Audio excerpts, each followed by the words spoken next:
이제 수행자들께서는 천천히 눈을 뜨시도록 하실 겁니다. 눈을 뜨실 때 자신의 호흡에 마음이 머무르고 있는 것들이 달아나지 않도록 잘 주의 깊게 눈을 떠보십시오.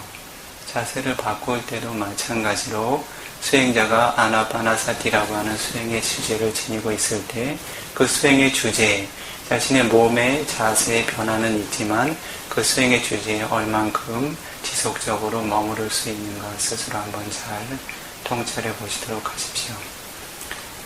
눈을 뜨고서 자세를 편안하게 고쳐 앉으셔도 좋습니다.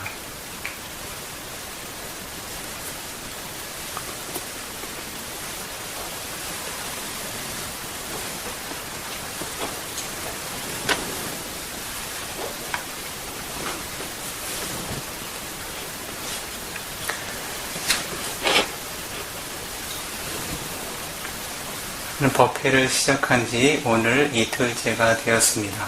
오늘 2일째의 법문을 시작하도록 하겠습니다. 법문에 들어가기 이전에 어제 미처 수행자들에게 이야기하지 못한 것들 몇 가지 이야기를 하도록 하겠습니다. 한 가지 양해를 구할 것은 이 비쿠가 법문을 하게 될 때 근간에는 가능하면 부처님께서 설하셨던 원전의 빨리 경전을 가능하면 함께 소개를 합니다. 그 이유는 몇 가지 이유가 있는데요. 첫 번째는 이 비쿠가 생각하기에 이 비쿠가 작년까지만 해도 수행자들에게 빨리 경전을 직접 인용하거나 하는 형식의 법문들은 크게 취하지 않았습니다. 왜냐하면 수행자들이 법에 대한 이해가 그다지 익숙하지 않기 때문에 생소할 것이라고 여겼어요. 그래서 그들이 쉽게 이해할 수 있는 표현들, 일상적인 주제들, 대부분은 그런 주제들을 시작으로 해서 그들과 직접 관련된, 그들의 삶과 관련된 주제들을 담마라고 하는 법의 측면에서 어떻게 해석할 수 있는지 그런 방향으로 초점을 맞추는 쪽이 많았습니다. 올해 작년도 그랬고요. 올해도 그렇고 수행자들을 많이 만나지는 못하지만 종종 만나면 수행자들의 의식이 상당히 향상되었다고 여겨집니다. 법에 대한 이해들 그리고 법에 대한 사전 지식들이 매우 풍부해졌다고 여깁니다. 주된 이유는 아마도 빨리 3장이 한글로 번역이 되었던 이유인 것 같습니다. 그러한 훌륭한 일들을 하신 선한 존재들께 함께 기뻐하는 마음으로 그들의 공덕을 이 비쿠도 함께 기뻐하는 마음으로 사두를 부릅니다. 이 비쿠가 이야기하고자 하는 것은 수행자들이 수준이 높아졌다는 거예요.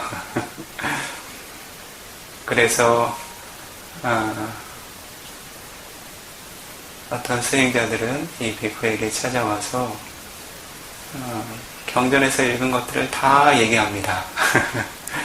그래서 이 비쿠는 한참 듣고 있어야 돼요. 이야기하기를 원하는 이들에게는 듣고 있는 것이 가장 최선의 법문입니다. 듣기를 원하는 이들에게는 적절한 법문을 설해주는 것이 가장 최선의 법문입니다. 그래서 수행자들이 이렇게 의식이 성장하게 될 때 이 비쿠도 그런 수행자들의 의식에 발을 맞추어서 그들이 원하는 그 법에 대한 목마름을 조금이나마 더 해소하는 의미에서 이 비쿠가 부처님의 경전들을 조금 더 인용을 합니다. 그리고 그 빨리 원전들을 인용을 하는 것들은 몇 가지 이유가 있는데요. 이 불법의 소멸이라는 것은 몇 가지 측면에서 이야기를 합니다. 사사나라고 하는 불법은 파리야티 사사나, 빠띠빠띠 사사나라고 크게는 두 가지로 나뉠 수 있습니다. 다음 한 가지는 빠띠웨다 사사나라고 하는 것이 있는데요. 그 세 가지를 설명을 해보자면 일반적으로는 두 가지를 이야기하는데요. 파리야티 사사나라고 하는 것은 바로 교학을 의미합니다. 빠띠빠띠 사사나라고 하는 것은 바로 수행의 영역, 실천적인 수행의 영역을 의미하게 됩니다. 빠띠웨다 사사나라고 하는 것은 바로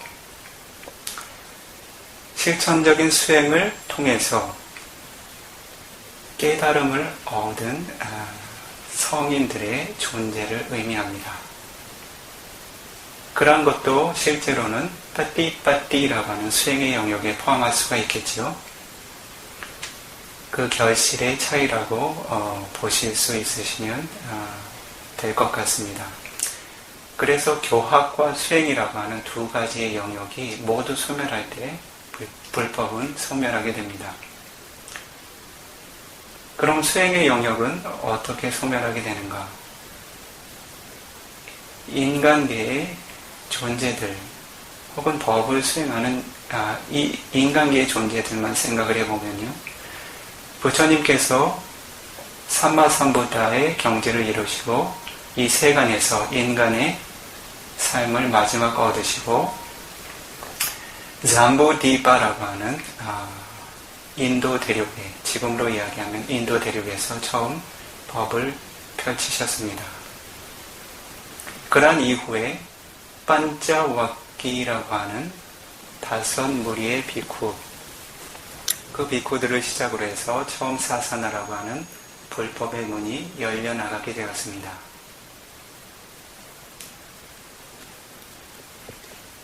가장 처음 깨달은 이가 누구죠? 꼰단냐. 부처님께서 담마차카빠와타나라고 하는 어떻게 부르죠?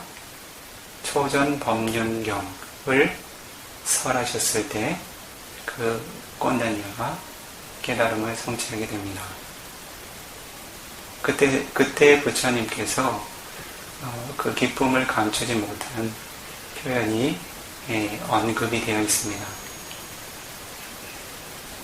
안냐시와타 보 꼰단냐. 꼰단냐가 깨달았다. 오 꼰단냐가 깨달았다. 즉 수다원의 도화가를 성취했다는 거죠. 그렇게 해서 이 세상에는 삼마삼부타라고 하는 존재가 하나, 그리고 안냐시 꼰단냐라고 별칭이 붙은 깨달은 꼰단냐라고 하는 수다원의 성인이 하나, 그렇게 처음 성인이 출현했습니다. 그 이후에 부처님께서 불법을 펼치시고 승단을 구성하고 바른 법이 이 세상에 펼쳐져 나가기 시작할 때 매우 많은 성인들이 출현했습니다.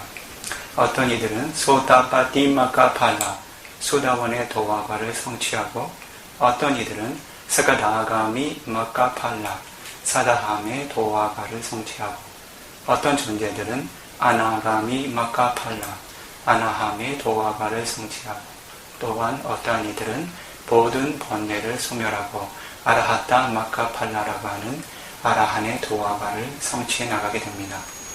인간과 천상을 비롯해서 많은 존재들이 성인의 반열에 이르게 됩니다. 그래서 그들은 더 이상 한도 끝도 없이 이 삼사라를 이운해야 하는 고통에서 그러한 고통의 종식을 경험하게 됩니다. 불법이 그렇게 처음 시작되었던 것처럼 사사나라고 하는 불법 또한 어떤가요? 영원하고 항상한가요?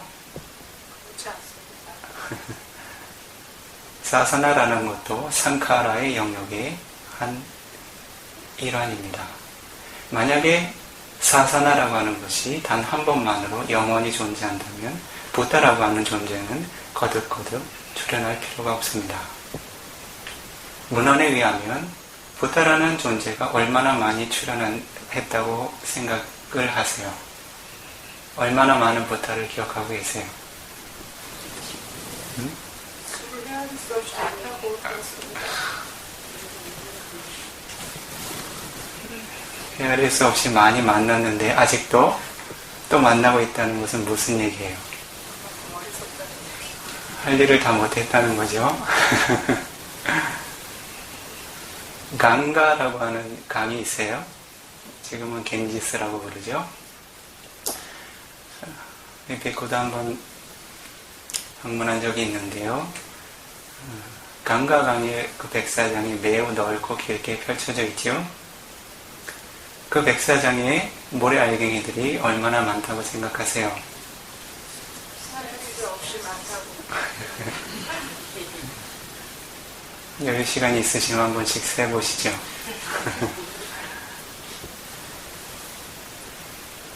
이 3기에 출연한 삼마삼부타는 그 강가강의 백사장의 모래보다 더 많다 그래요.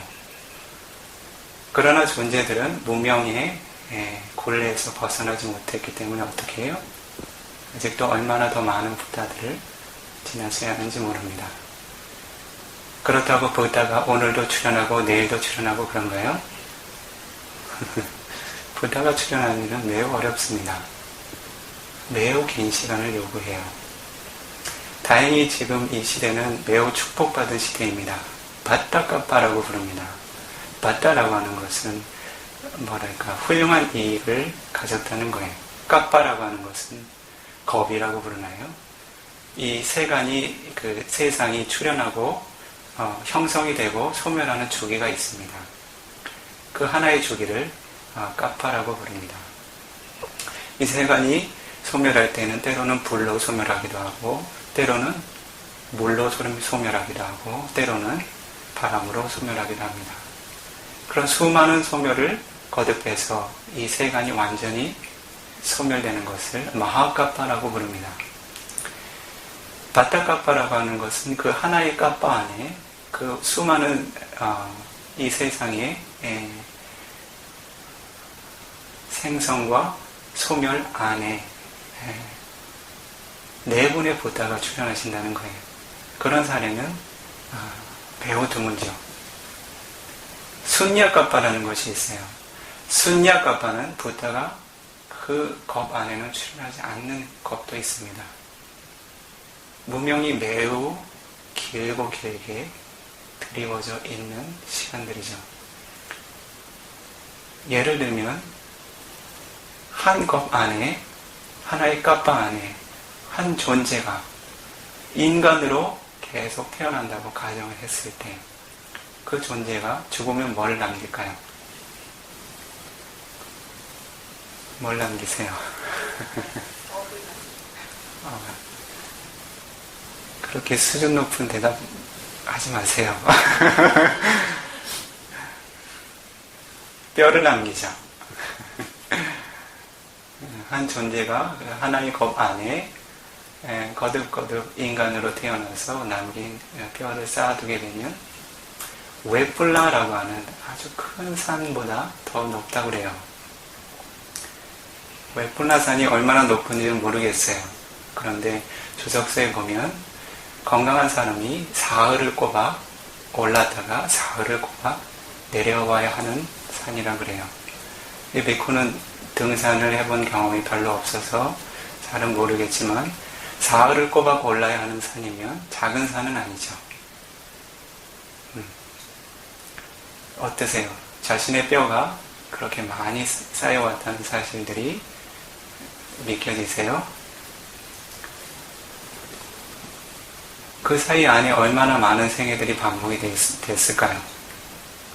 그 안에 부타라는 존재가 출현하지 못했다면 자신은 이 사성제의 법에 대해서 팔정로의 법에 대해서 혹은 사티파타나라고 하는 법에 대해서 혹은 더 나아가서 가장 근원적으로는 어떤 것이 선업이고 어떤 것이 불선업인지 무엇이 업이고 무엇이 업의 결과인지를 들을 수 있는 기회가 없다는 거예요. 그런 시기에 태어나는 일이 어떨 것 같으세요? 어떠세요? 사사나라고 하는 불법이 존재하는 것에 대해서 그 불법이 존재하는 시기에 자신이 인간의 생애를 얻었다는 것에 대해서 자주 자각하시도록 하십시오. 그러한 기회는 매우 얻기 힘든 기회예요.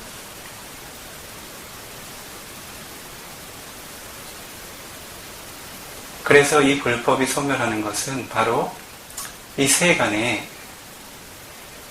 단 한 사람의 성인도 남아있지 않게 될 때 빠띠빠띠 사사나는 소멸하게 됩니다. 즉 단 한 사람의 수다원도 없고 단 한 사람의 사다함도 없고 단 한 사람의 아나함도 없고 단 한 사람의 아라한 성인도 남지 않게 될 때 이 세간에서 수행이라고 하는 칠천적인 영역의 단만은 소멸하게 됩니다.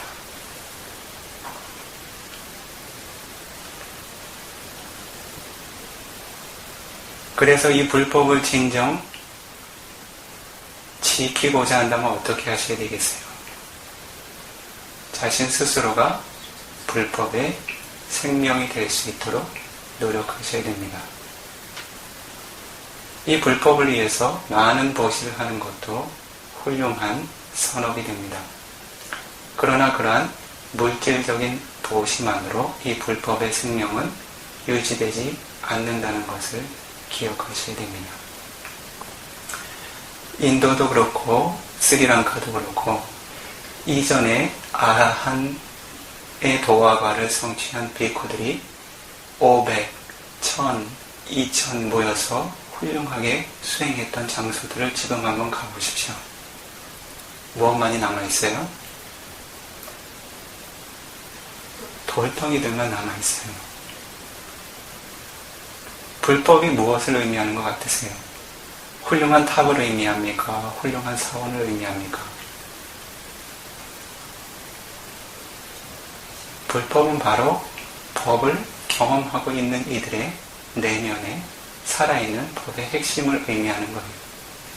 더 이상 수행하는 이들이 존재하지 않게 될 때, 수행을 통해서 자신의 번뇌를 소멸할 수 있는 힘을 가진 아리아 성인이 존재하지 않게 될 때, 불법은 소멸하게 됩니다. 다른 한 가지 영역, 파리야티 사사나라고 하는 것은 이 교학의 영역을 의미합니다. 이 교학이 소멸하는 시기는 어떤 것을 의미하는가 하면 바로 이 짧은 개송, 팔리어로 된 2구절 정도의 짧은 개송을 암송하는 이가 단 한 사람도 없게 될 때 이해하시겠어요? 부처님의 원음을 기억하는 이가, 기억하고 암송할 수 있는 이가 이 세간에 단 한 사람도 남아있지 않게 될 때 파리야티 사사나는 소멸한다 그래요. 책을 많이 발간해 둔다고 해서 불법을 지킬 수가 있을까요?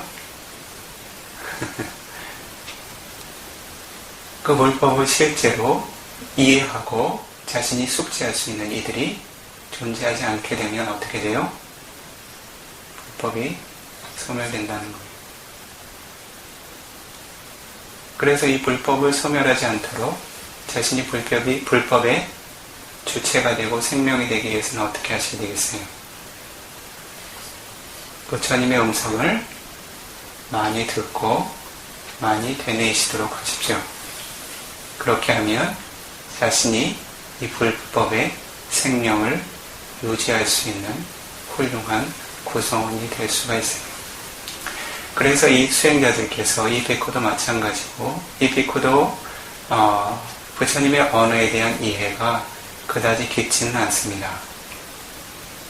처음 출가했을 때 수행을 목적으로 출가했기 때문에 그 교학을 집중적으로 배울 수 있는 시기가 길지가 않았어요. 그런데 가능하면 이 비코가 이해할 수 있는 영역 안에서는 수행자들에게 소개를 하려고 합니다. 수행자들이 이제는 이해하고 받아들일 수 있는 기반이 되었다고 여기기 때문에요. 그래서 수행자들께서 이와 같이 부처님의 원음을 전해 들을 수 있는 조건을 만났다는 것 자체에 대해서 수행자들께서 가치를 두시기 바랍니다.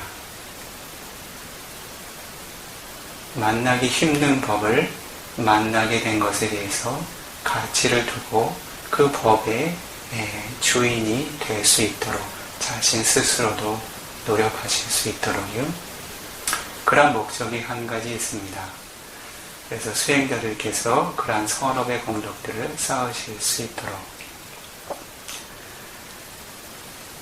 다른 한 가지는 부처님의 언어를 할 수 없이 이제는 우리의 언어로 이해를 해야 합니다.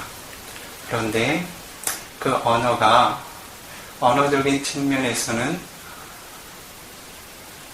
어려운 언어는 아니라고 봐요. 비코의 생각으로는요.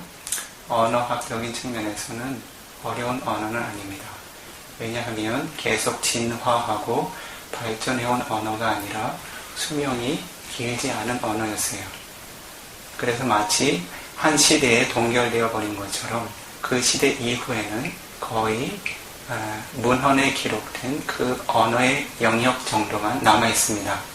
새로 만들어진 언어들이 첨가되어 있지 않아요. 그런데 그 언어라는 것이 법을 표현하고 있기 때문에 매우 깊습니다. 언어는 매우 단순하지만 그것을 이해하고 해석하는 측면에서는 매우 예리한 통찰이 필요합니다. 그렇기 때문에 많은 그 비코 승단의 구성원들이 그 많은 노력을 쏟아서 이 교학을 연구하고 있는 의미입니다. 한 가지의 중요한 기준이 있어요. 타타가타사 드웨가타 나마나티. 타타가타라고 불리우는 열애가 설한 법 중에 드웨가타, 두 갈래로 설한 법이라는 것은 존재하지 않는다. 무슨 의미예요? 부탁해서 설하신 법을 이 사람은 이렇게 해석하고 저 사람은 저렇게 해석하고 그러한 것은 존재할 수 없다는 거예요. 부처님께서는 분명히 한 가지 의도로 법을 설하신다는 겁니다. 그렇기 때문에 더욱 조심스러울 필요가 있어요. 그래서 이 비쿠도 수행자들께 부다의 언어를 설법하게 될 때 가능하면 이 비쿠의 견해는 갖지 않으려고 노력을 합니다. 그리고 이 부처님의 언어를 같이 이 비쿠가 설하는 이유는 이 비쿠가 혹시 가질 수 있는 오류가 있다 하더라도 부처님의 원음을 함께 전하게 되면 그것을 스스로 연구하고 비교할 수 있는 기회가 됩니다. 이 비쿠의 말만을 하게 되면 그 모든 언어를 이 비쿠가 책임을 져야 돼요. 이 비쿠는 감히 그렇게 하지를 못하겠습니다. 그만한 능력이 되진 않아요. 그래서 그러한 이유로 몇 가지 이유로 수행자들께 가장 큰 이유는 수행자들께 선업이 될 수 있기 때문에. 아비담마의 유래에 대해서 들어보신 적 있으세요? 아비담마를 이 세간에서 가장 처음 전해들은 사람이 누구예요?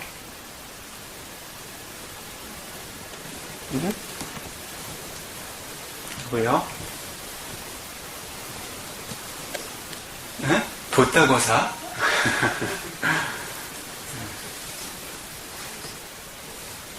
인간계에서는요.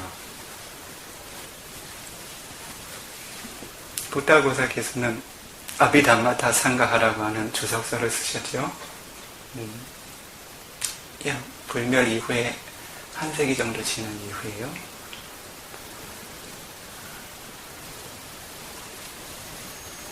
못 들어보셨어요? 사리포타 점자께서 가장 먼저 들으셨어요. 부처님께서는 따와띵사라고 하는 천상에서 31천이라고 하나요? 31가지 천상의 세계에서 불법을 설하셨습니다. 그 이유를 나중에 기회가 되면 조금 설명할 텐데요. 길게는 설명 안 하고요. 그런데 부다께서는 그 당시에 잠시도 쉬지 않고 계속해서 법을 설하시고자 원하셨어요. 그래서 어떤 방법을 취하셨냐 하냐면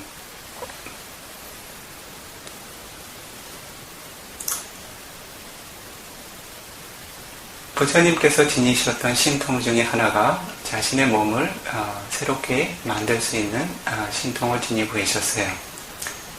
자신과 똑같은 모양을 지니고 있는 형체를 만들 수 있다는 거죠. 이띠 우다 아비냐라고 기억하는데요. 부처님께서는 인간 생애를 받으셨잖아요. 그래서 음식을 먹지 않고서는, 공양하지 않고서는 지속적으로 법문하는 일이 가능하지가 않습니다. 그래서 천상계에 따와띵사 천상계에서 법문을 설하실 때 탁발 나가실 시간이 되시면 어떻게 하시겠어요? 그 천인들이 모르게 분신을 만드셨다고 그래요. 그리고 아디타나 결정심을 세우셨다고 합니다.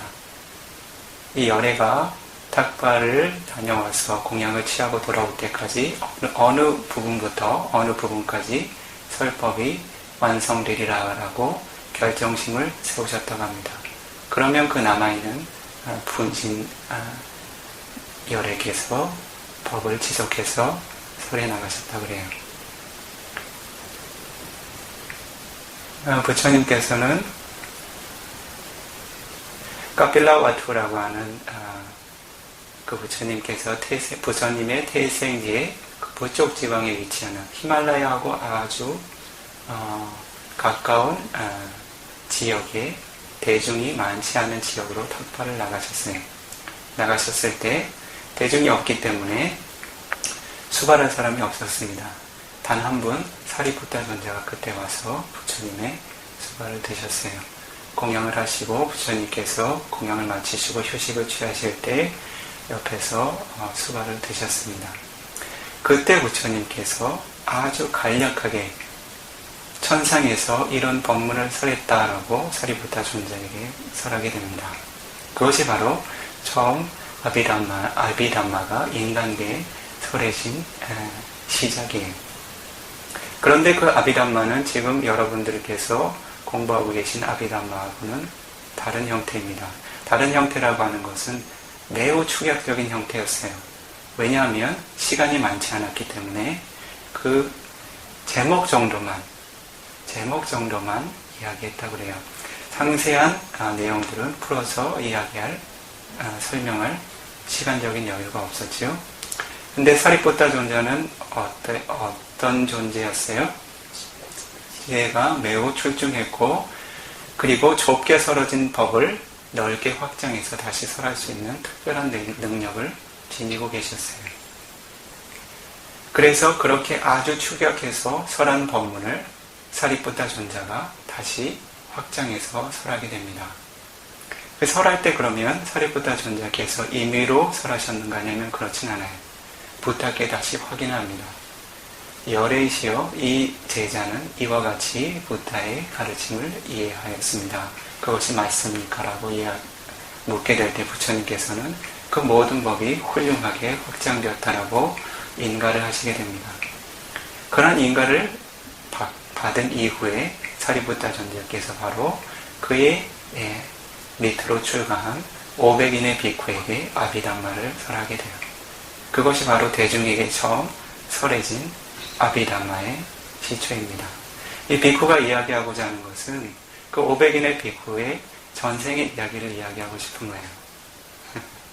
그들이 왜 이 아비담마라고 하는 특별하고 수승한 법을 이 인간 존재의 대중들 중에 가장 먼저 듣고 이해할 수 있는 훌륭한 공덕을 쌓았을까? 어떤 공덕 때문에, 어떤 선행된 공덕 때문에 그런 것 같으세요?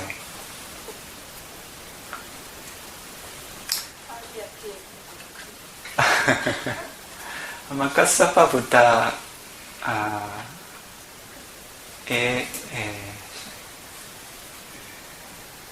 그 시절인 것 같아요.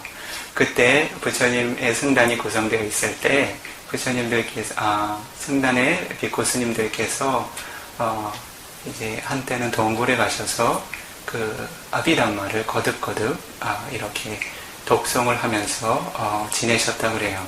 그 가스아파 부처님 때 시절에. 그때 그 500인의 비코는 어떠한 생을 얻었는가 하냐면 그 동굴 안에 뭘로요?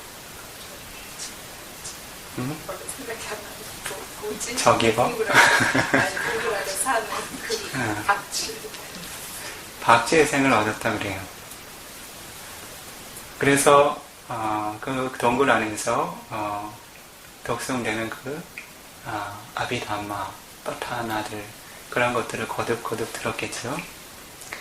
그 박쥐들이 마지막 인정을 맞을 때 어떤 마음으로 인정을 맞았는가 하냐면 그 경전을 독송하는 그러한 경전을 들으면서 마음에 소마나사라고 하는 기쁨과 함께 마지막 쭈띠 임종의 의식을 맡게 됐어요.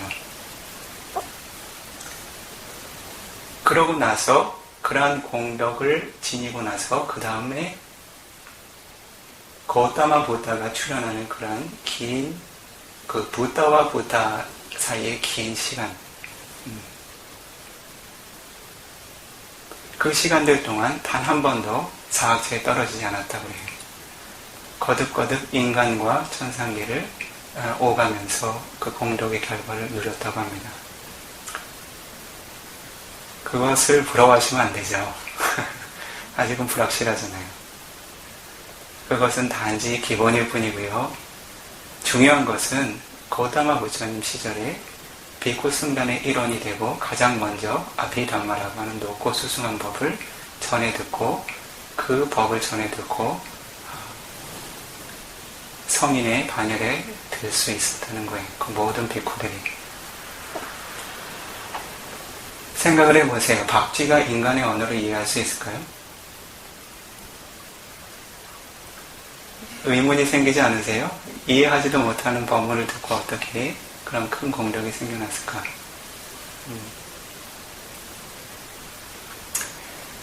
대상의 힘이라고 생각을 해보시면 조금 쉬워요.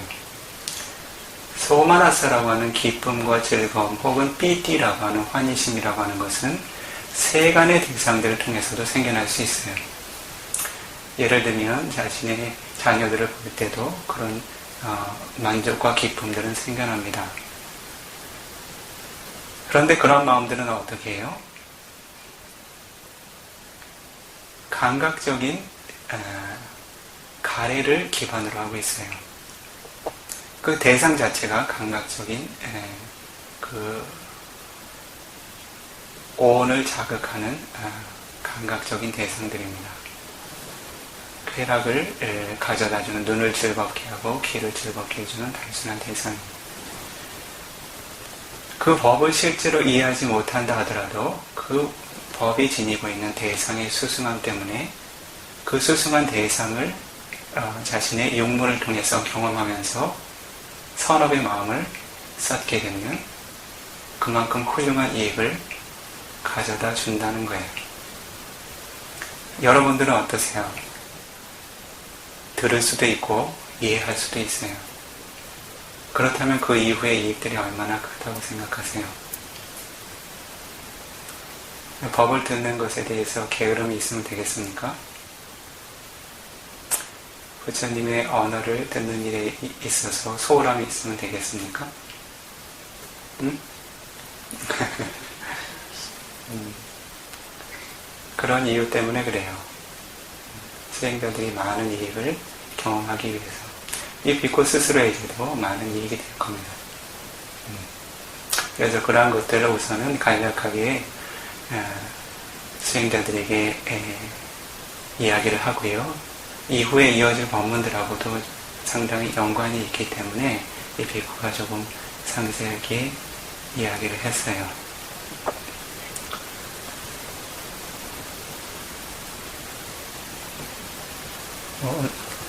이어서 법문할 주제들을 생각을 하게 됐을 때요. 어떤 계기를 갖게 되느냐 하면요.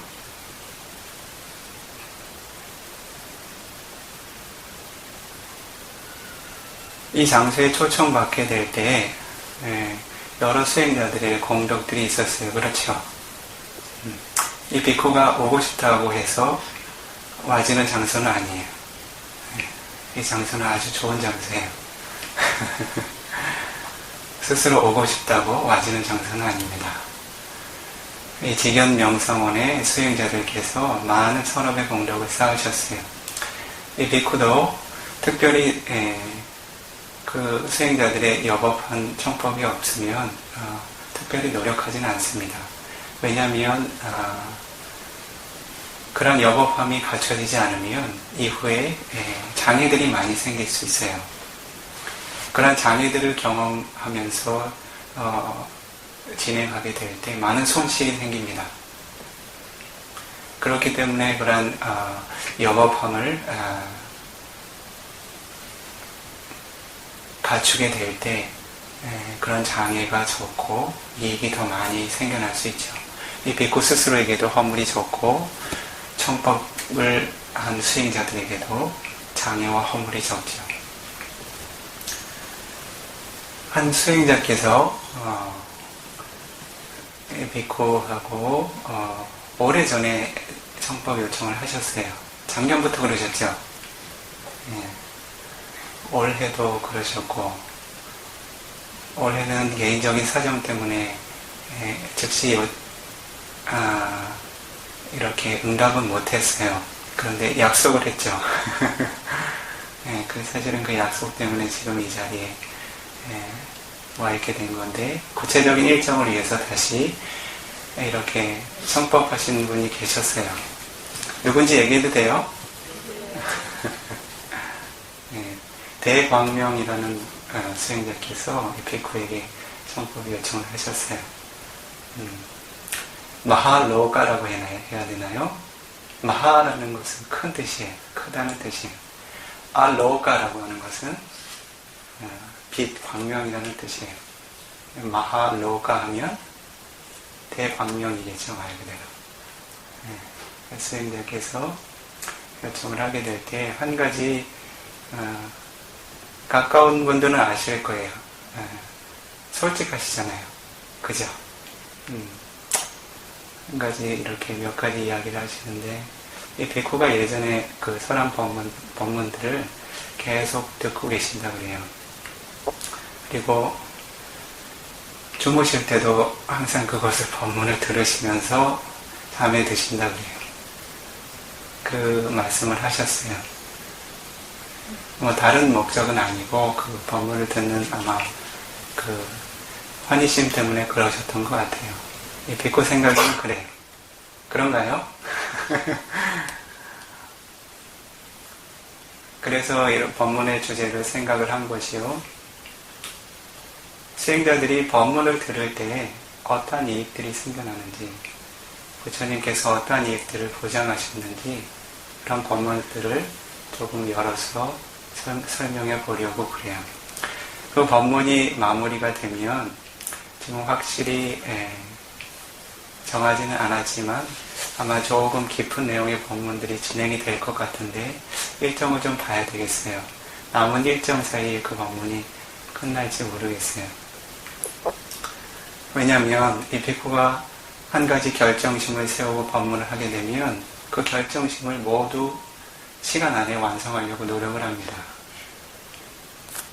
그래서 지난 여름에 법문할 때도, 지난 여름에는 대부분 업과 업의 결과에 대한 법문이었죠.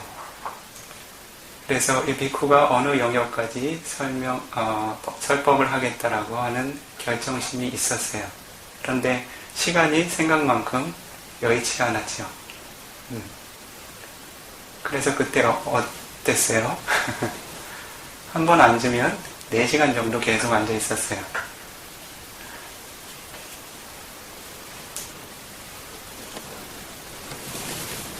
그래서 수행자들이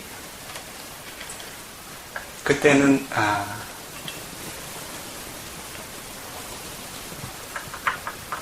그 결정심을 채워야 했기 때문에 법문을 계속 진행해 나가게 될 때 법문을 마치면 수행자들에게 전화가 와요. 때로는 수행자 2분한테 전화가 올 때도 있고 3분한테 전화가 올 때도 있고 1분한테 전화가 올 때도 있고 뭐라 그러세요? 뭐라 그러실 것 같아요? 네, 그런 말도 있었어요. 감사하다는 말도 있었어요.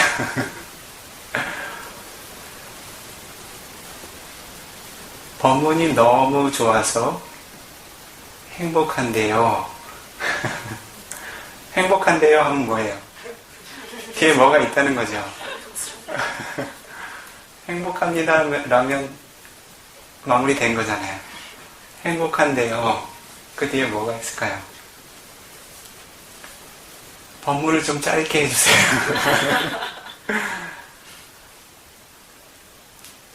그때 이 비쿠가 결정심을 세웠던 것이 있었기 때문에 그 분량을 마무리하기 위해서 조금 이렇게 서둘렀던 것 같아요. 이번에는 그렇게 안 하려고요.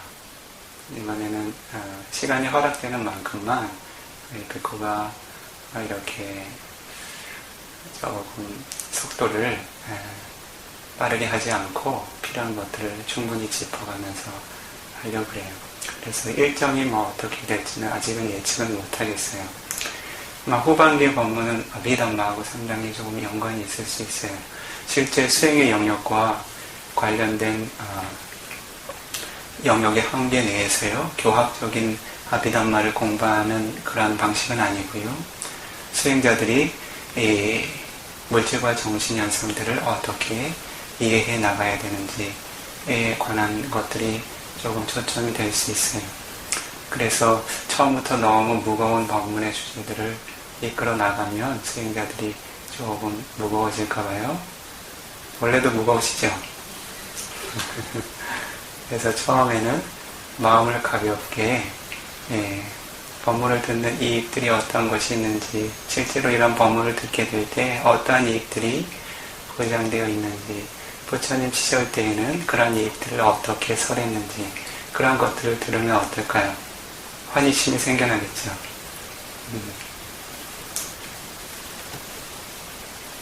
이 삼사라는 길고 길어서 그 시작을 알 수 없다는 것을 시작으로 법문을 하니까 수행자들이 너무 무서워해요. 그래서 수행자들의 마음을 조금 기쁘고 즐겁게 해줄 필요가 있을 것 같아요. 그런 이유에서 설법을 조금씩 펼쳐나갈게요. 아마 그 설법은 오늘, 내일 사이 계속 진행이 될 것 같아요. 오늘 마무리 지을 수 있는 분량은 아니고요. 주된 경은 소타누가타 숫라고 하는 경이에요. 이 경을 중심으로 하되 이 비쿠는 수행자들이 많이 듣고 많은 이해가 생겨났으면 좋겠어요. 그거는 이 비쿠가 원래 지니고 있는 욕심이라 그럴까, 수행자들이 많이 알았으면 좋겠어요. 그래서 그 경 하나를 단지 그냥 이러이러한 부처님께서 이러이러한 것을 설하셨다고 그렇게 설명해 나가는 것을 조금 확장해서 다른 경전들도 조금씩 인용을 할 거예요. 그래서 그 본래 경전까지 오늘 들어갈 수 있을지는 모르겠어요. 그래서 그 핵심은 우선은 소타누가타라고 하는 이름의 법문이에요. 소타라고 하는 것은 어떤 거예요?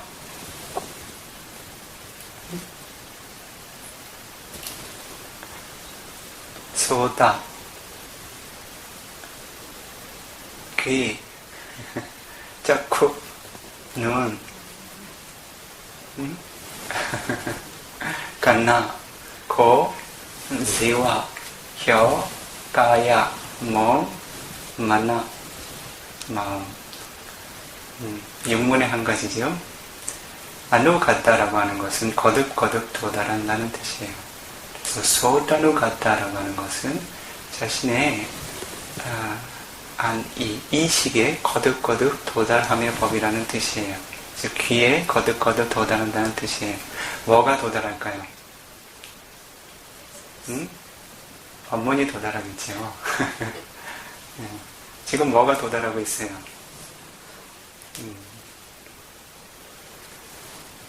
그래서 그 경을 근간으로 하되 그 사이에 그 경의 배경이 된 내용들도 함께 설해 가도록 해볼게요. 우선은 수행자들께서 이와 같이 좋은 문화를 경험하는 것들에 대해서 그 가치를 조금 아셨으면 좋겠어요. 뭐라고 하지? 법을 들을 수 있는 기회를 얻게 된 가치에 대해서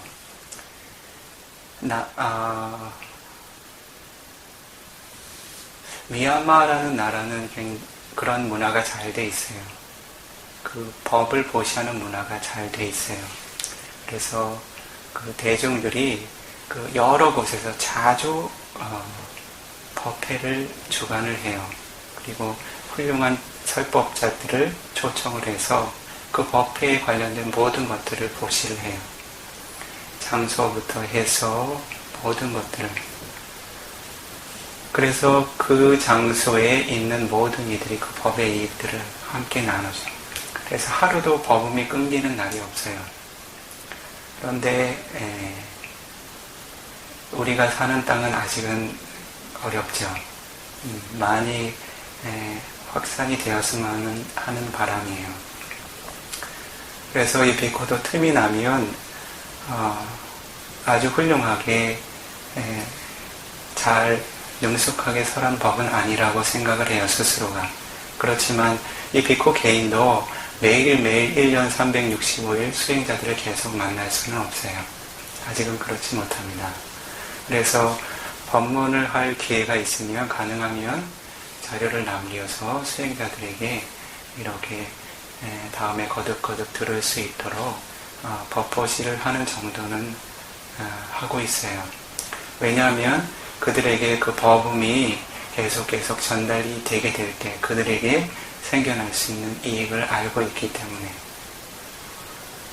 그래서 오늘도 이렇게 그 법문을 하고 그리고 이 장수의 수행자들이 이 법회에 임하는 모습들을 담아서 아마 법보시 하시는 분이 계신 것 같아요. 그러한 분들의 공덕들 그리고 이 장소를 위해 노력하시는 분들 그분들의 공덕들에 대해서도 아셔야 되겠죠. 부처님께서는 보시의 공덕 중에 어떠한 공덕이 가장 훌륭하다고 설하셨어요? 그 개성 기억하고 계세요? 사파다낭 담마다낭 지나티 모든 보시를 법보시가 능가한다 그러죠. 사파라상 담마라세 지나티 담마라소네요. 사파라상 담마라소 지나티 뭐를요? 모든 맛들 중에 무슨 맛이요? 법의 맛이 가장 훌륭하다고 그래요. 사바라디 담마라디 지나디 모든 즐거움 중에 법의 즐거움이 가장 훌륭하다고 그래요. 단나카이요 사바두캉 지나디 단나라고 하는 가래가 소멸한 그곳이 모든 kilesa 번뇌를 모든 두카라고 하는 고통을 능가하고 제압한다 그래요. 한번 따라해 볼까요? 한국어로. 이 비코가 잠깐 저기를 한국말로 개성을 만들었어요. 여러분들 기억하실 수 있도록. 그 모든 보시행들 법보시가 능가하네. 그 모든 맛들 중에 법의 맛이 으뜸이네. 그 모든 기쁨 중에 법의 기쁨 으뜸이네. 가래가 다한 법이 모든 고통 능가하네. 어때요? 잘 됐나요? 그래서 수행자들은 물질적인 보시도 열심히 하셔야 하지만 이 법을 함께 권하고 나누는 일에 게으름이 없도록요. 왜 법보시가 가장 수승한가 하냐면 왜요? 그 법이라는 것은 어떤 맛보다 훌륭하기 때문에 그래요.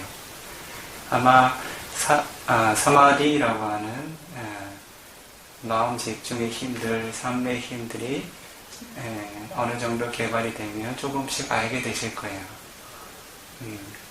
음식 같은 거 먹는 것이 아주 거칠게 여겨져요. 그런 기쁨들이 예전처럼 좋다고 여겨지지 않습니다. 왜요? 마음이 청정하게 잘 모여있는 기쁨에 대해서 알게 되었기 때문에 더 이상 그런 거친 즐거움에 대해서 관심 갖지 않게 돼요. 그래도 먹긴 먹어야죠. 이 몸을 지닌 고통이에요. 그리고 세간에는 여러 가지 즐거움과 기쁨들이 있습니다. 대부분은 그러한 즐거움들을 웨다 이해가 수카라고 합니다. 즉 웨다나라고 하는 느낌과 함께하는 즐거움이라고 해요. 느낌과 함께하지 않는 즐거움에 젖어 계신 분들 계신가요? 응? 계세요? 어때요? 보면 어때요? 응? 보는 순간 어때요? 자신이 좋아할 만한 것을 보게 되면 어때요? 살라야다나라고 하는 눈에 안식이 생겨나면 어떻게 돼요? 살라야다나 바자이야. 응? 응?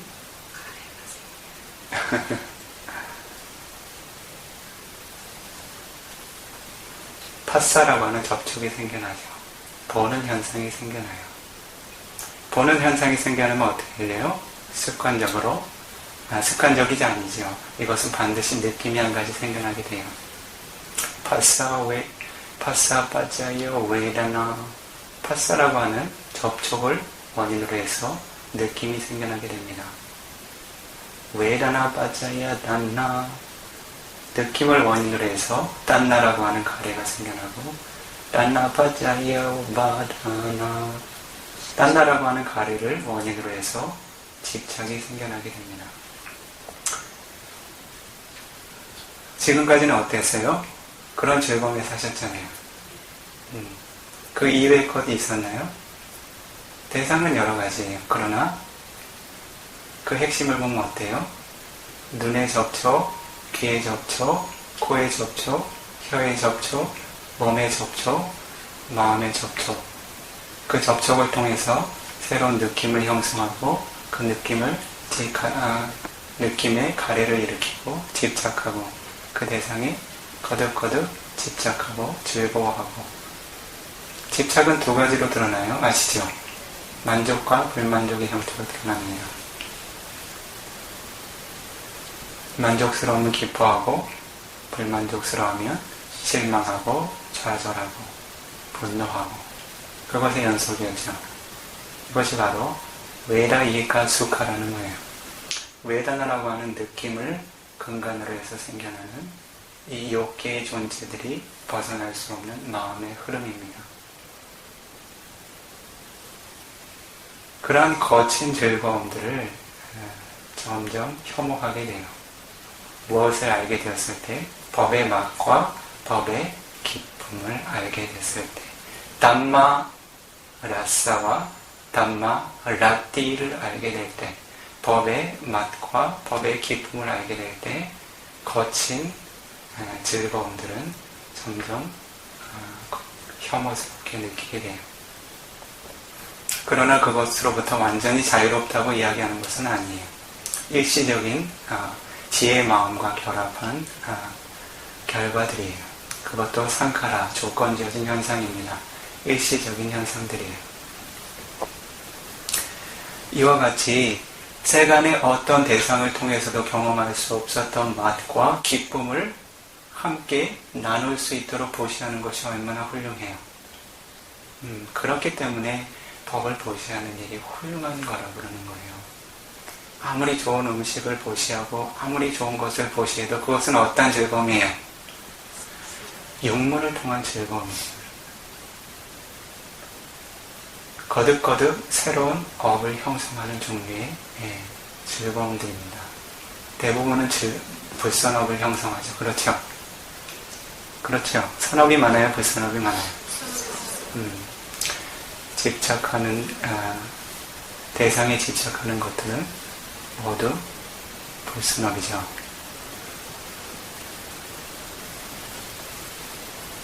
딴나라고 하는 가래를 소멸할 수 있는 바른 길이 바로 사성제의 길이에요. 딴나라고 하는 것은 어떤 거죠? 사무다야 사자라고 하는 두카, 고통의 조건이 되는 법이에요. 고통이라고 하는 법, 고통의 원인이 되는 법, 그리고 고통의 소멸이라는 법, 그 고통의 소멸에 이르는 길에 대한 법, 이것이 바로 네 가지의 사성제의 진리예요. 그것이 바로 부타께서 설하신 법의 핵심입니다. 그런 법을 닦아나가게 되면 어떻게 돼요? 딴나라고 하는 가래가 어떻게 돼요? 딴나 니로도, 가래가 소멸하는 곳에 이르게 돼요. 더 이상 가래를 일으키지 않는 영역에까지 도달하게 돼요. 그것의 원인은 어떤 거예요? 법을 전해 듣고 수행할 수 있었기 때문에 그래요. 그러한 기회를 제공하는 공덕이 작을까요? 클까요? 그래서 수행자들은 항상 자신이 법을 수행하게 된 기회에 대해서 가치를 알고 그러한 기회를 제공하는 이들에게 감사할 수 있는 마음을 지니실 수 있어야 돼요. 그렇지 않으면 수행자가 지닐 수 있는 마나라고 하는 교만이 머리를 들기 시작하면 서로에게 유익하지 않아요. 자신의 수행에도 유익하지 않고, 그리고 주변의 존재들에게도 기쁨과 고요보다는 부조화와 어때요? 다툼이 많죠. 그래서 수행자들은 항상 법의 이익을 중심으로 자신과 자신 주변의 현상들을 가치를 매길 수 있도록요. 그렇지 않고 자신을 중심으로 해서 가치를 형성하기 시작하다 보면 마나라고 하는 교만, 로바라고 하는 탐욕, 그런 것들로부터 벗어나기가 쉽지가 않아요. 그래서 그와 같이 법을 보시하는 이익에 대해서 수행자들께서 이해하실 수 있도록요. 한 가지 상반되는 얘기라고 해야 되겠죠. 이 경을 부처님께서 소따누가따 숫다라고 하는 경을 부처님께서 설하신 배경은 어떤 배경이었는가 하냐면, 부처님께서 고다마 부처님께서 생존하셨을 당시에 승단의 베이코들은 여러 가지 부류들이 있었어요. 어떤 베이코들은 선정에 출중하고, 어떤 베이코들은 선정 중에서도 아베니아라고 하는 신통의 수행에 출중하고, 어떤 비코들은 지혜가 특별하고, 어떠한 비코들의 무리들은 계행에 출중하고, 어떠한 비코들은 교학이 출중하고, 이와 같은 각각의 업의 특성에 따라서 그들의 능력들이 조금씩은 다르게 드러났다는 거죠.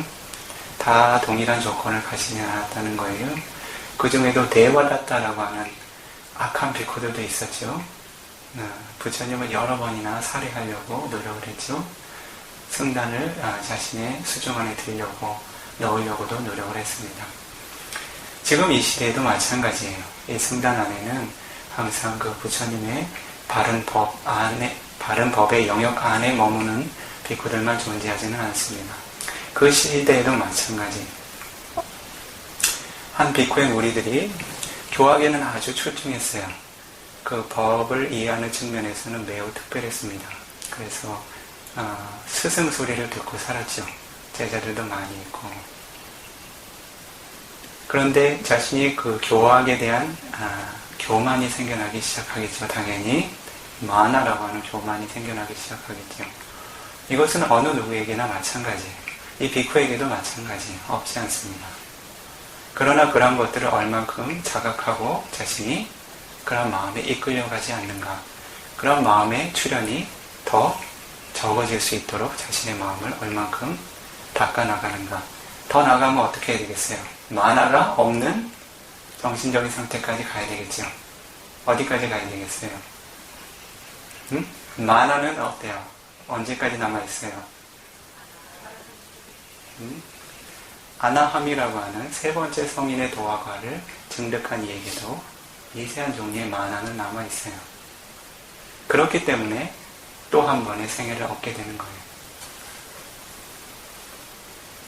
그렇기 때문에 존재들은 그 자기를 중심으로 해서 자기의 이익을 드러내고자 하는, 자기의 이익을 나타내고자 하는 그러한 그 교만이 적으면 적을수록 좋아요. 특히나 수행자들에게 이러한 그 교만의 특성들이 두드러지기 시작하면 수행이 매우 어려워집니다. 아주 여러 가지 측면에서 어려워져요. 주변에서 돕기가 어려울 정도로 어렵습니다. 그래서 그 비쿠들이 어떤 문제를 가지고 있었는가 하냐면 법문을 들으려고 하지 않았다는 거예요. 부처님께서 법을 설하려고 해도 들으려고 하지 않았다는 거예요. 왜요? 자신들이 다 알고 있다고 여기고 있었어요. 그러한 배경으로 부처님께서 이 법문을 설하신 거예요. 지금의 환경하고는 매우 다르죠. 지금은 수행자들께서 법을 원하는 마음으로 이 법회가 진행이 되고 있어요. 그래서 아주 큰 이익이 생겨날 수 있겠죠. 이 비쿠 같으면 어떻게 하겠어요? 법문을 듣고 싶어 하지 않는 이들에게 법문을 할 수가 있을까요? 그렇게 못합니다. 솔직히 이야기하면 이 비쿠의 아버지에게 한 번도 법문해 본 적이 없어요. 다른 수행자들은 아마 수를 헤아릴 수 없이 한국인에 국한하지 않고 미얀마인 다른 외국인들에게도 법문은 경험이 많이는 아니더라도 있어요. 수를 기억하지는 못하겠어요. 그런데 자신을 낳아주고 길러준 분한테 아직 법문을 한 번도 해본 기억이 없어요. 그래서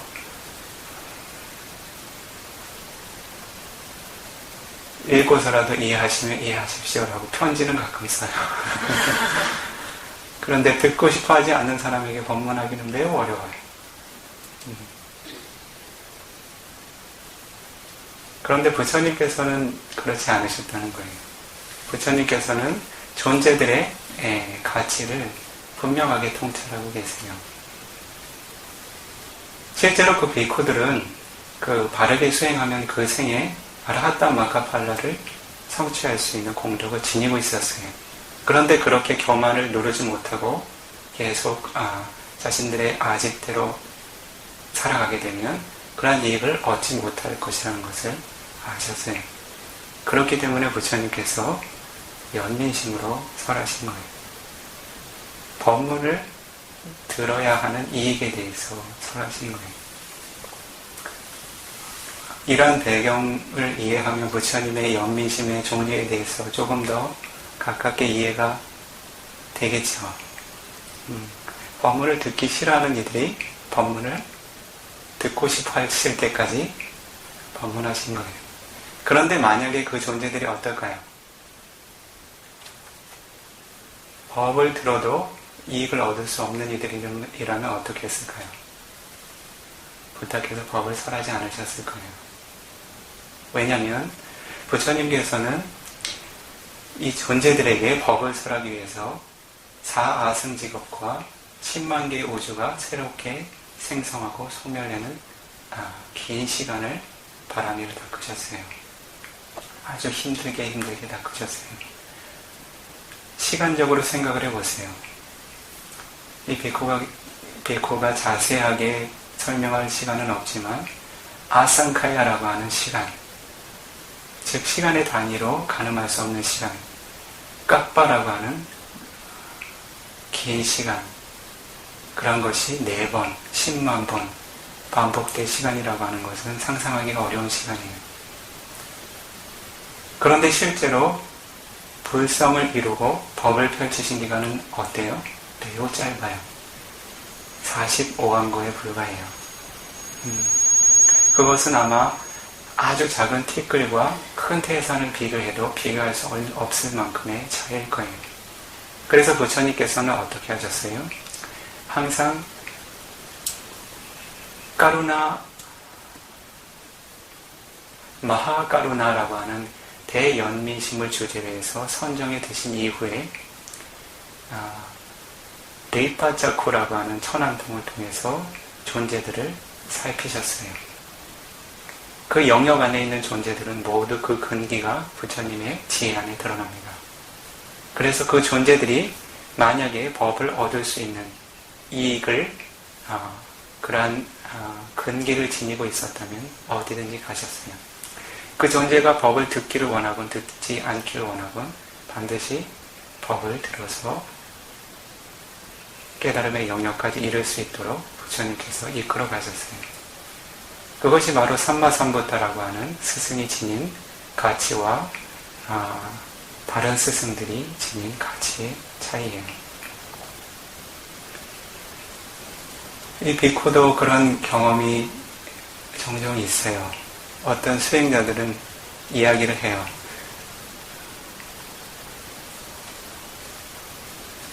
자신은 어떤 스승이 와도 법문을 듣지 않는다고 이야기를 해요. 비코에게 이야기를 해요. 왜냐하면 나는 수행의 방법을 다 이해를 했습니다. 집에서 꾸준히 수행하고 있기 때문에 어떤 스승이 와도 일부러 굳이 찾아가지 않는다 그래요.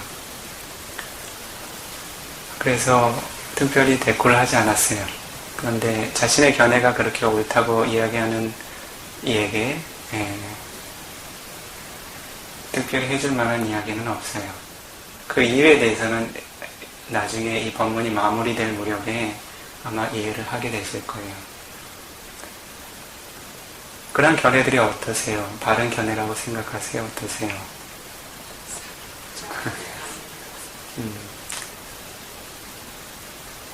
한 가지 예를 들어서 이 비코가 3장에서 보았던 경을 한 가지 예를 들어서 설명을 해볼게요. 이 존재계에서 인간과 천신과 그 부다라고 하는 존재를 모두 포함해서 이 법을 가장 정확하게 분명히 이해하고 있는 존재가 누구일까요? 누구일 것 같아요? 삼마삼부타라고 하는 존재겠죠. 이 모든 법을 남김없이 통찰하시고 그것을 모두 남김없이 설하실 수 있는 분이에요. 그렇다면 부처님께서 법문을 들으실 필요가 있으셨을까요? 어떤 생각이 드세요? 부처님께서 법문을 들으실 필요가 있으셨을까요? 스스로 봐서는 그렇지 않을 것 같습니다. 그렇죠. 이미 다 알고 계시잖아요.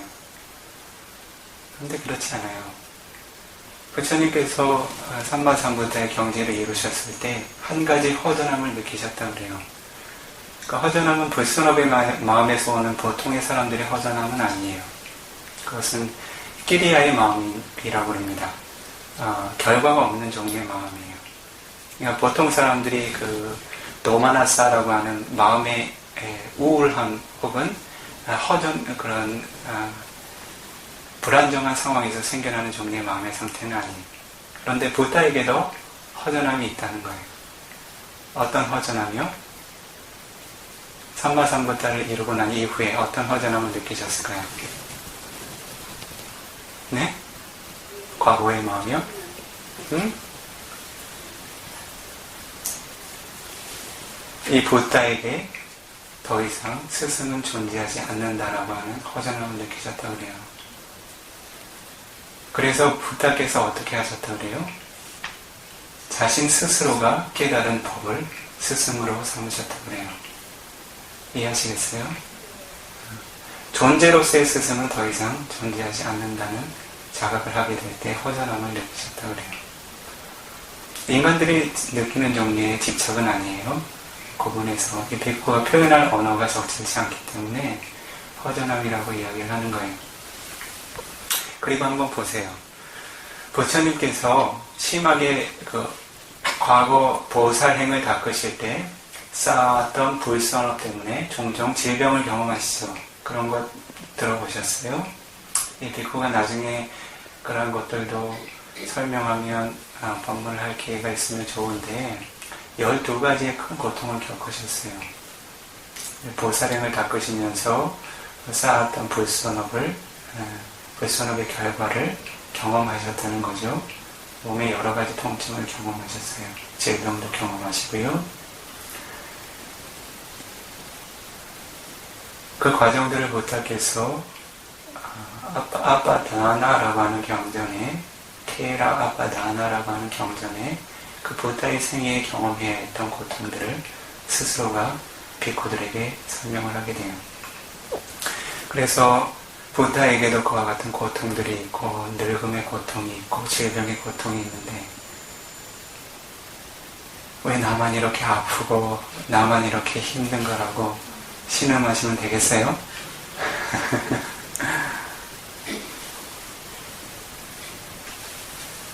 부처님께서 질병에 드셔서 자리에 누우셨을 때 어떻게 이야기를 하셨냐면 그때 부처님을 시중을 들고 있었던 빅코의 이름이 쭌다라고 하는 이름의 빅코라고 기억을 합니다. 쭌다 빅코에게 어떠한 것을 부탁하셨는가 하면 부처님께서 설하신 법들 중에 보장가 숫다라고 하는 경이 있어요. 7가지 보장가 7각지의 법을 설해줄 것을 요청을 하세요. 이해하시겠어요? 부처님께서 법을 좀 설해달라고 요청을 하세요. 왜냐하면 그 깨달음의 요인이 되는 법을 듣게 됐을 때 그 법에 대한 환희심으로 인해서 몸에 어떠한 유익한 물질들이 생겨나서 그 질병에 유익할 것임을 아셨기 때문에 그래요. 그 법문 자체에 집착해서 그러지는 않아요. 그런데 부처님께서도 분명한 것은 법문을 듣고 싶어 하셨다는 거예요. 법문을 듣는 것을 즐기셨다는 거예요. 이해하시겠어요? 다른 한 가지 사례도 있어요.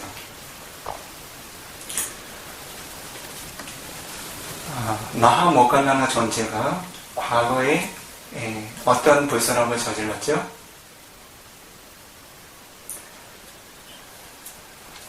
마두가다카라고 하는 큰 불선업을 저질렀어요. 어머니를 살해하고 삐두가다카라고 하는 아버지를 살해하는 불선업을 저질렀어요. 이러한 불선업은 불선업의 영역 중에서도 가장 무게가 무거운 종류의 불선업입니다. 5가지의 큰 불선업이 있죠. 어떤 불선업들이 있어요? 잘 알고 계시네요. 네, 그런 것들이 있어요. 그것을 다 일일이 설명하지는 않고요. 어쨌든 자신에게 그렇게 은혜가 많은 존재를 살해하는 것은 보통의 살생의 영역하고는 그 무게가 달라요. 그래서 그러한 존재들은 업이 확정되게 돼요. 그 업을 짓는 이후에 과거가 확정되게 돼요. 즉 이후의 생애가 결정이 되게 돼요. 자신이 아무리 노력을 해도 그 생애 안에서는 도와 과를 이룰 수가 없어요. 아무리 선업을 많이 쌓아도 인간계나 천상계에 태어날 수 있는 기회를 갖지 못해요.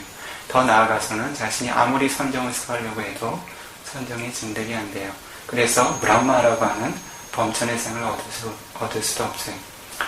한 가지 결정된 생애가 무엇인가 하냐면 니라야라고 하는 지옥 중에서도 가장 오래, 가장 극심한 고통을 받는 아우비찌라고 하는 지옥에 태어나게 돼요. 매우 오랜 시간 고통받게 됩니다.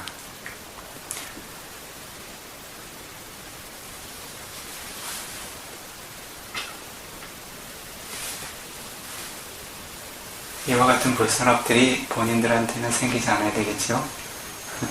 그런데 이 삼사라 윤회계를 거듭거듭 윤회하다 보면 존재들에게 이런 불선업들이 생길 수 있는 기회가 있다는 거예요.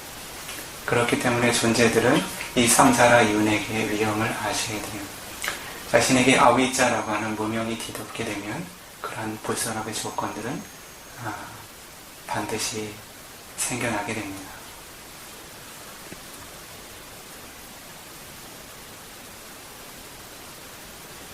마하모칼라나 존재가 그런 불선업을 저질렀어요. 그래서 마하모칼라나 존재는 오랜 생애 이전에 자신이 부처님의 상수 제자가 될 것을 수기를 받았어요.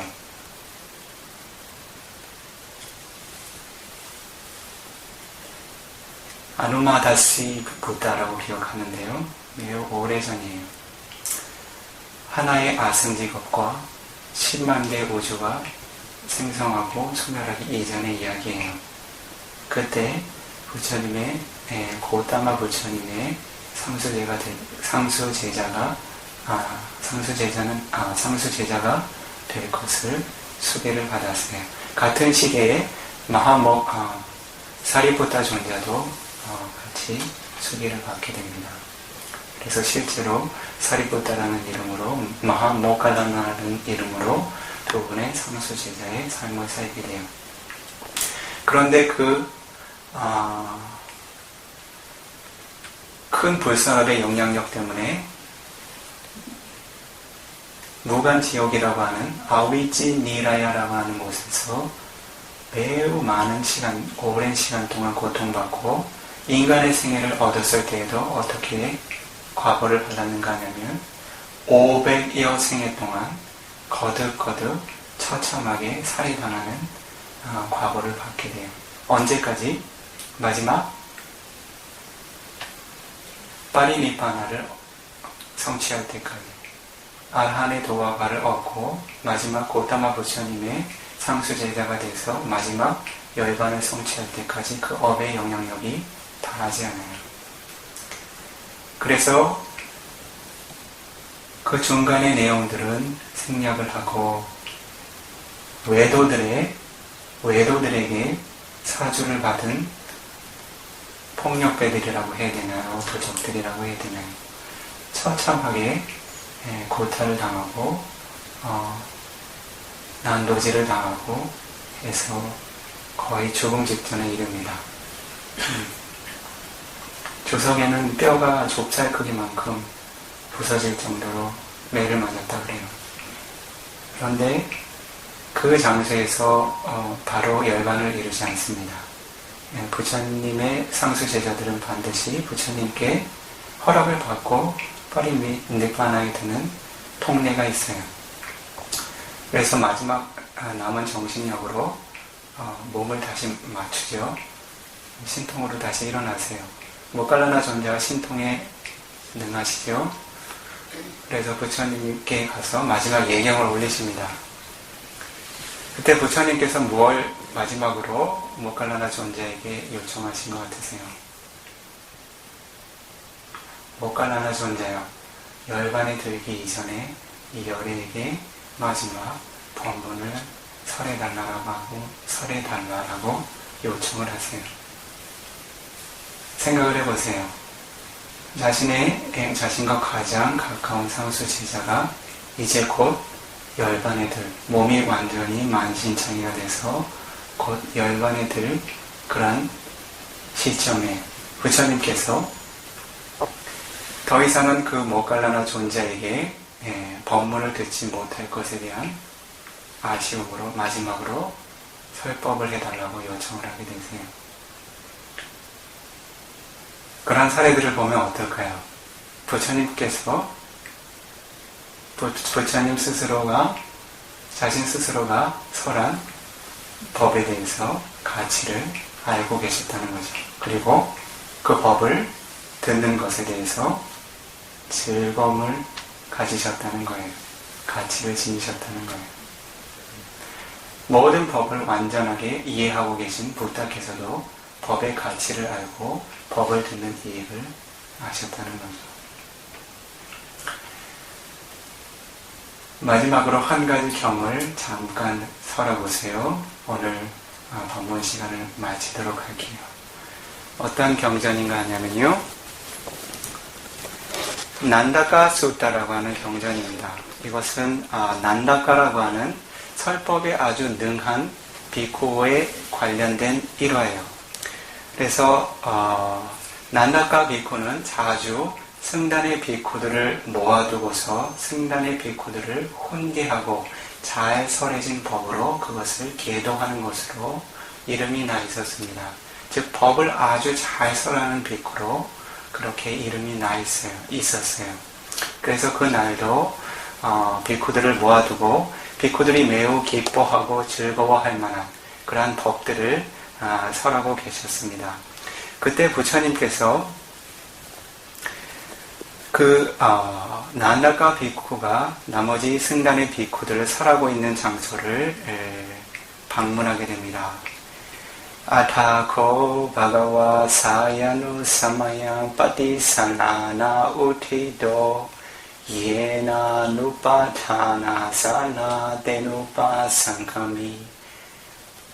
그날 해가 질 무렵에 세존께서는 고요한 자리에서 일어나셔서 비쿠들이 법을 전해들고 있는 장소로 향하셨다. 우파상카미 두와 바히드와라 고타게 아타시 카타바리요 사낭 아가마야 마노. 그런데 어때요? 가니까 어떤 일이 벌어지고 있었죠? 난다카 비쿠가 다른 승단의 비쿠들에게 설법을 하고 있었어요. 그래서 비쿠 부처님께서 어떻게 하셨는가 하냐면 안에 들어가지 않으셨어요. 문에 들어서지 않고 바깥에서 그 법이 끝날 때까지 기다리셨다 그래요. 어때요? 부처님이라고 하는 존재는 인간과 천신들의 모든 존재들의 스승인데 그냥 들어가도 되지 않았을까요? 부처님께서는 그 설법을 방해하고 싶지 않으셨어요. 그래서 그 설법이 마무리될 때까지 밖에서 기다리셨다 그래요. 문 앞에서. 아타코 바가와 가타바리요 사낭 위디도와 우고 세도와 아가탕 아고데시. 세존께서는 법문이 끝나는 것을 아시고서 그 당시의 문화를 아주 세련된 문화를 이해할 수 있는데요. 법문이 끝났어요. 끝났을 때 그냥 문을 두드렸을까요? 헛기침을 하셨다 그래요. 이것은 승단의 비쿠들의 문화예요. 어떤 장소에 들어갈 때 그냥 들어가지 않아요. 반드시 헛기침을 합니다. 인기척을 합니다. 그리고 문을 두드려요. 왜냐하면 안에 있는 존재들이 그 마음의 평정을 이룰 수 있기 때문에 자신의 존재를 먼저 알려야 되는 거예요. 그것은 비쿠들의 계행에 포함되어 있어요. 그 부처님께서도 이런 섬세한 몸의 행위들을 지니셨다는 거죠. 3기의 스승이라고 해서 가고 싶은 곳에 막 그렇게 들어가고 그러셨나요? 자신의 제자가 설법하는 장소에 그 법문을 방해하지 않기 위해서 서서 기다리셨다가 헛기침을 하시고 조심스럽게 문을 두드리셨다 그래요.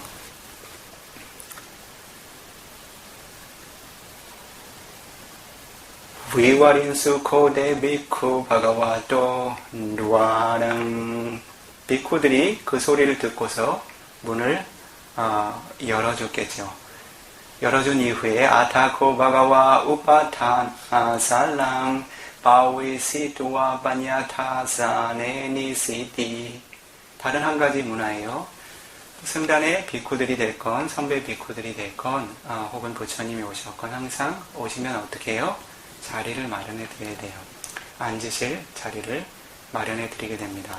그렇게 해서 부처님께서 자리에 앉게 되셨죠. 부처님께서 한 가지 재밌는 말씀을 하세요. 재밌다는 것은 솔직한 표현을 하세요. 디고 코데야 난다가 담마 바리야요 비쿠낭 파티바시. 난다가 비쿠요, 그대는 오랜 시간 동안 비쿠들에게 법을 보이고 있다. 긴 시간 법문을 했다는 거죠. 그 다음에 뭐라고 말씀을 하셨냐면 아비메 피티 아길라야티 바히드와라 고타게 디타사 가타파리요 사낭 아가마야 마나사티. 이 열애가 그대의 법문이 끝나기를 기다리면서 문 앞에 서 있는 동안 등이 너무 결리고 아팠다라는 말씀을 하세요. 이것은 이유가 있어요. 조금 전에 이야기한 12가지의 큰 불순업이라고, 부처님 전신의 불순업이 있었다고 이야기를 했죠. 그 중에 한 가지가 부처님께서 보살의 삶을 살았을 때 한때 아주 건장한 몸을 가지고 태어났어요. 그때 어떤 삶을 살았냐면 권투 선수라고 해야 될까요? 레슬링 선수라고 해야 될까요? 예전에도 그런 격투기 선수들이 있었죠. 그런 선수의 삶을 살았어요. 근데 한때 한 선수를 제압하는데 그 선수를 땅에 내다 꽂게 될 때 그 선수가 등을 많이 손상을 당했어요. 즉 다른 존재를 고통스럽게 했다는 거죠. 등을 고통스럽게 했다는 거죠. 그 과보로 마지막 그 부다의 생애를 이룬 때까지 그 등의 통증을 경험하셨다는 거예요.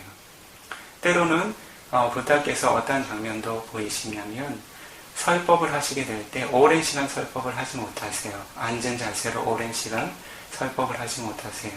그것은 두 가지 이유가 있는데 6년 동안 그릇된 견해를 가지고 고행을 쌓은 이유가 한 가지 있고, 나머지 한 가지는 과거 전신에 보살의 생을 살았을 때 다른 존재의 허리를 꺾어서 등에 상처를 입힌 그러한 과보를 경험했기 때문에, 그때 어떤 부탁을 하시냐면 사리부타 존재에게 이 열애가 마치지 못한 법문을 마저 마무리 짓도록 하라라고 이야기하신 이후에 몸을 눕히셨다고 그래요. 그래서 설법을 유지하지 못할 정도로 등의 통증이 심하셨다는 거죠. 그렇게 이야기하니까 어떻게 했어요? 난다카 비쿠가 어땠을까요? 마음이 좋았을까요? 응? 에왕 후테아야 사마 난다코 사라자 마나루포 바가완탕 이다다보자. 그렇게 열애께서 이야기하셨을 때 난다카 존자께서는 부끄러움을 느끼셨다고 그래요. 부끄러움을 느끼고서 부처님께 이렇게 이야기했다고 합니다. 나코바나마 양반데 자나마 바가와 바히도아라 고타게 디토디. 열애이시여, 열애께서 밖에서 기다리는 것을 알지 못했습니다 라고 그렇게 이야기를 하셨답니다. 사제 히마양 반테 자네야마 바가와 바히도아라 고타게 디토디 에다감피노 나바티 바세야디.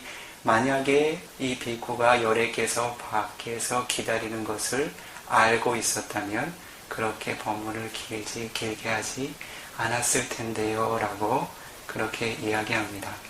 미안했겠죠. 여래께서 등이 너무 결렸다고 그렇게 오래 서서 기다렸다고 그렇게 이야기하니까 마음이 좋지 않았겠죠. 그런데 여래께서는 실제로 그 비쿠를 무안주기 위해서 그렇게 말씀하신 것이 아니에요. 부처님께서 아셨어요. 아타코 바가와 아야사만탄 난다강 사라자 마나루방 위디두와 아야사만탄 난다강 에다다보자. 그때 세존께서는 난다카 존자가 부끄러움을, 미안함을 느끼는 것을 알고서 난다카 존자에게 이렇게 이야기하였다고 전해집니다. 사두 사두 난다카. 어떻게 해요? 훌륭하다. 난다카요. 훌륭하다. 이땅 고난다카 뚜마강 파티루빵 꼴라부다낭 사다야 아가라사마 아나가리양 파파시다낭 양동메다미야 가타야 사니시데야타.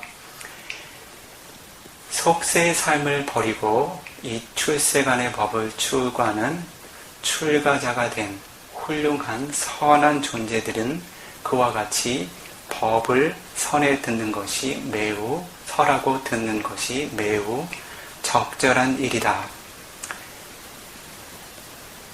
중요한 말을 하시는데요. 산니파티 따낭 오난다카 루아양가라니양. 대중이 모여있는 대중들에게 난다카요.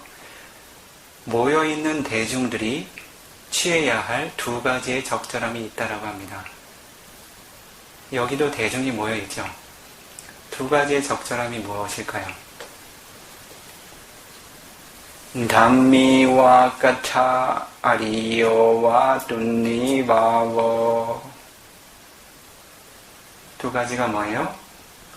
법이 있는 말을 행하든지 그렇지 않으면 둔니바워. 침묵을 지키도록 하라. 이해하시겠어요? 그래서 수행처에 가면 가끔 그런 팻말 보시죠. 노블 사일런스라는 팻말 보시죠. 어떤 의미예요? 고귀한 침묵이라는 의미죠. 그것이 바로 부처님의 가르침에서 나온 말이에요.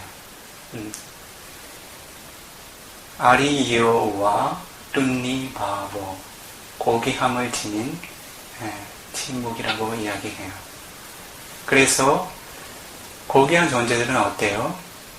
말을 하려거든 법과 관련된 말을 하고 그렇지 않으면 침묵을 지키는 것이 고귀하다고 합니다.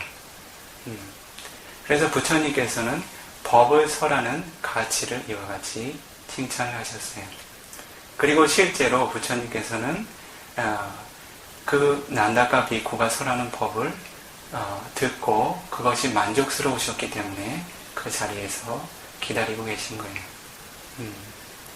부처님께서 지내실 장소가 없으셔서 거기서 서서 기다리셨을까요?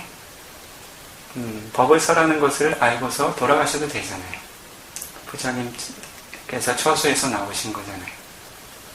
부처님께서는 등에 심한 통증을 느끼면서도 그 시대에는 법문이 굉장히 길었어요. 밤새도록 법문이 진행되기도 했어요. 법문이 길었다고 하니까 지금 시대보다는 훨씬 길었다고 생각이 돼요. 그 긴 시간 동안 등에 심한 통증을 느끼면서 서서 법문을 들으셨다는 거예요. 여기 있는 수행자들은 어떠세요?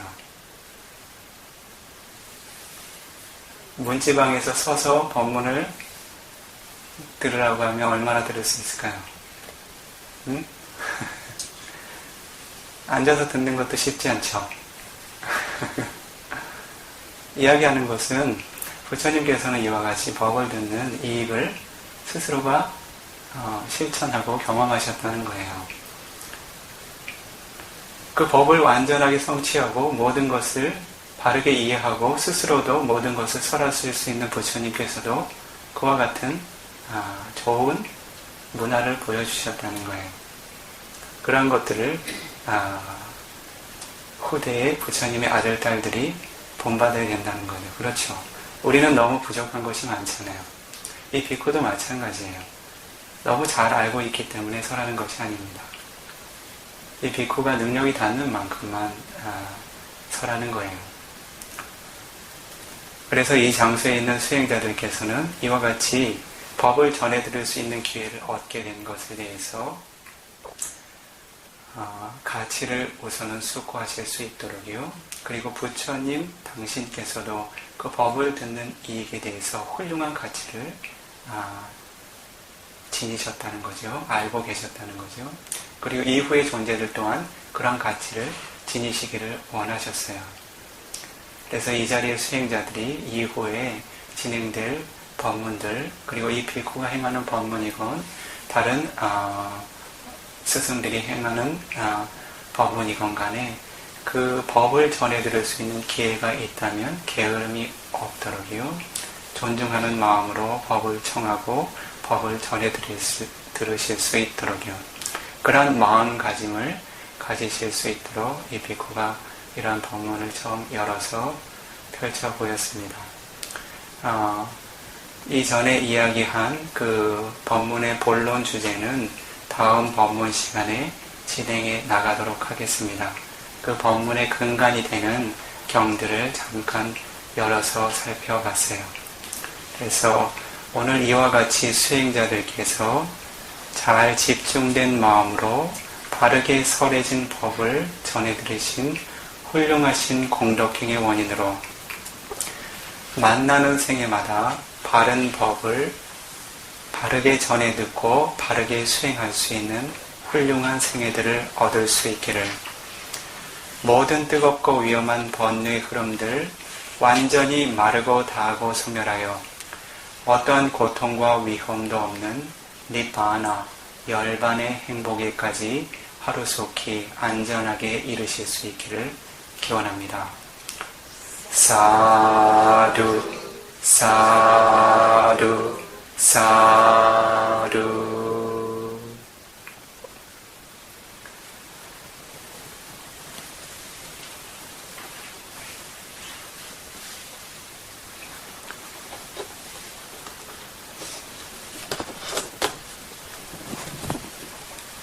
회향하도록 하지요. 몇 페이지였죠? 20페이지인가요?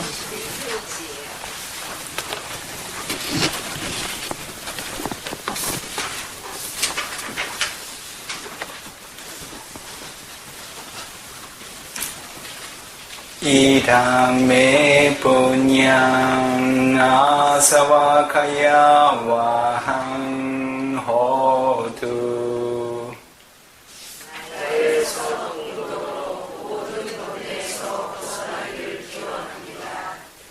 이랑메 분양 니바나사 파자요 호두.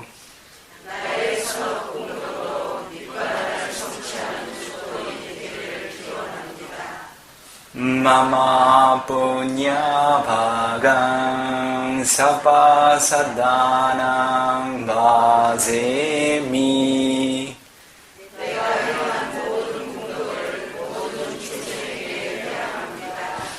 Te sabbe me samang punya bhagang labantu.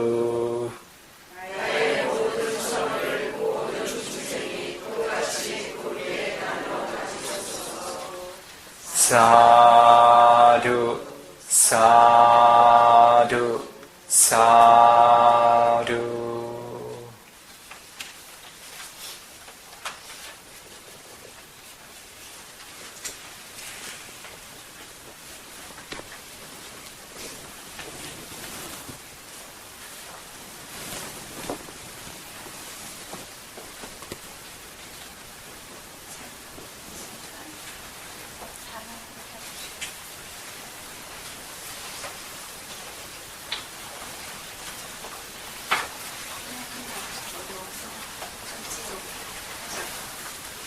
수행자님 언제까지 계시죠?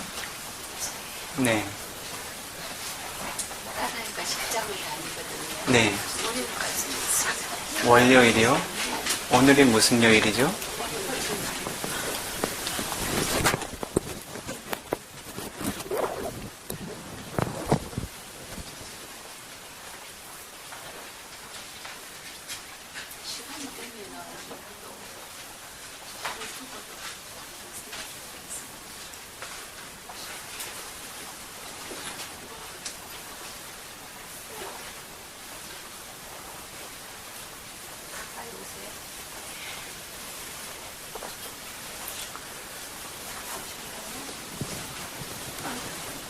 승단의 비쿠들은 부처님께서 금이라든지 은이라든지 혹은 다른 금전들을 보시받지 못하도록 허물을 지어 두셨어요. 그래서 비쿠들은 출가 생활에 필요한 가사라든지 공양이라든지 거처라든지 약이라든지 그런 적절한 보시물들은 보시를 받을 수가 있습니다. 그래서 지금 이 자리는 그런 보시금을 보시하는 장소는 아니에요. 비쿠는 보시금을 보시받지 않습니다. 그런데 필요한 것이 있을 때 그 주변에 적절한 제가 신도들이 그것을 대신해서 적절한 것으로 보시를 해줄 수 있도록 부탁을 할 수가 있습니다. 그렇게 이해를 하십시오.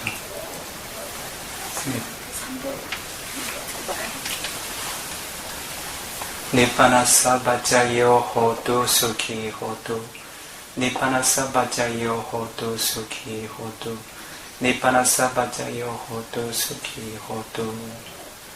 이와 같이 상가에게 바른 예경 올리시는 높으신 공덕행의 원인으로 니파나 열반의 행복에 이를 수 있는 훌륭한 조건이 되어주기를.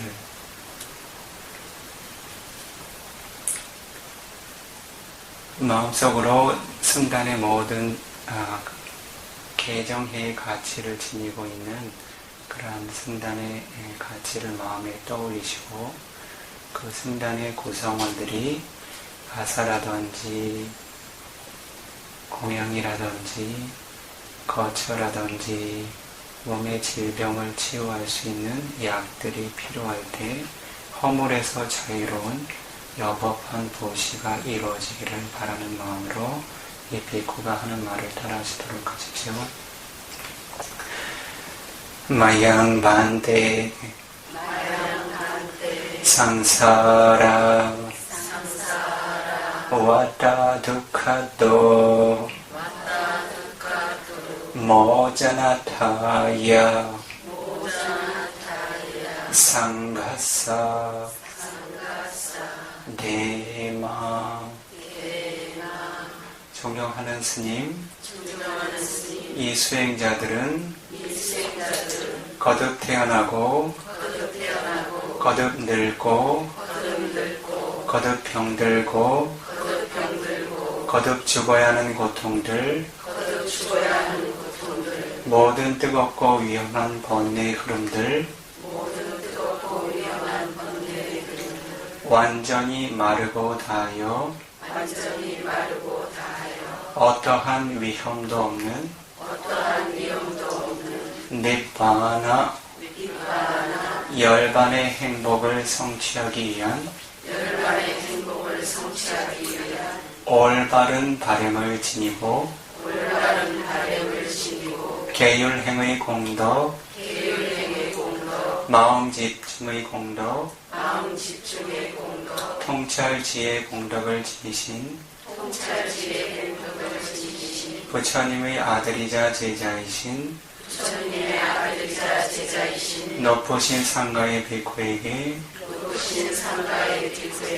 허물에서 자유로운 여법한 보시물들을 보시합니다. 이당매 분양 아사와카양 아와항 호두. 이와 같은 우리들의 훌륭한 선업의 공덕들이 모든 번뇌의 흐름들 완전히 마르고 다한 훌륭한 법의 분명한 조건이 되어주기를. 마마 부냐 바강 사파사다남 바제미. 모든 존재들이여 오늘 내가 행한 훌륭한 선업의 공덕들을 고르게 함께 나누어 가지소서. sabbe saddha imang punya bhagam labhitva sukhita bhavantu. 모든 존재들이여, 오늘 우리들이 행한 훌륭한 선업의 공덕들을 고르게 함께 나누어 가지시고 고통의 조건에서 벗어나 행복하여 지소서. 사두 사두 사두.